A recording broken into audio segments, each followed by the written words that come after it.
बैंकों के निजीकरण को लेकर 2 दिवसीय धरने पर बैठे बैंक कर्मचारी बैंकों में ताले डालकर जमकर विरोध किया।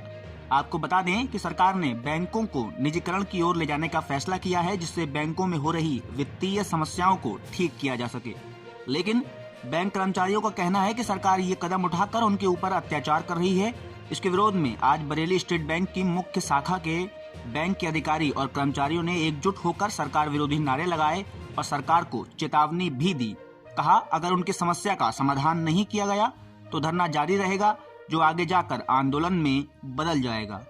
गुप्ता जी से रिक्वेस्ट है कि वो आए। सरकार ने प्राइवेटाइजेशन को लेकर बिल अमेंडमेंट किया हुआ है, हम उसका विरोध करते हैं। और जैसे कि अभी आपको बताया गया था कि अगर प्राइवेट बैंक कर देंगे, जैसे आप देखते हैं कि अगर आपने एक व्हीकल लोन बैंक से लिया हुआ है और आप इंस्टॉलमेंट जमा नहीं करते हैं तो उसमें क्या होता है कि आपका इंटरेस्ट पे होता है खाली। लेकिन अगर आप वही व्हीकल बैंक अगर कहीं प्राइवेट बैंक उससे लेते हैं कंपनी से, तो उसमें क्या है, आपको 300-400 रुपये आपके ऊपर पेनल्टी पड़ जाती है। वो 300-400 रुपये पेनल्टी जो पड़ती है वो आप देखते होंगे एक गरीब दर्जे का आदमी उस 300-400 रुपये को कैसे झेलेगा।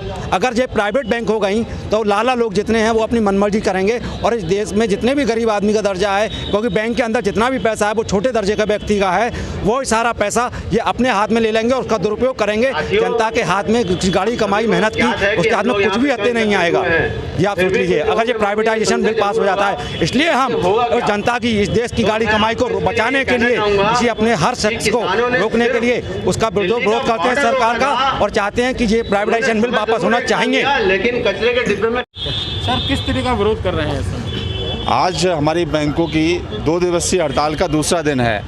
हम सरकार की जो आर्थिक नीति है, जिसमें सरकारी क्षेत्र की बैंकों को निजीकरण की तरफ ले जा रहे हैं, निजी हाथों में सौंपने की तैयारी है, उसके विरोध में यहाँ पर हड़ताल दे रहे हैं और सभी साथी इकट्ठा हुए हैं बैंकिंग के। सर निजीकरण का विरोध क्यों? निजीकरण का विरोध इसलिए है कि विगत में जो हमारे अनुभव हैं, ये सभी सरकारी एक ज़माने में प्राइवेट बैंकें ही हुआ करती थी, लेकिन प्राइवेट बैंकें होने की वजह से कुछ लोगों के हाथ तक, लोगों के बीच ही इनकी पहुंच थी। जब इंदिरा गांधी की सरकार ने इसका सरकारीकरण किया, सभी बैंकों को नेशनलाइज किया, उसके बाद में इन बैंकों की पहुंच आम जन तक पहुंची।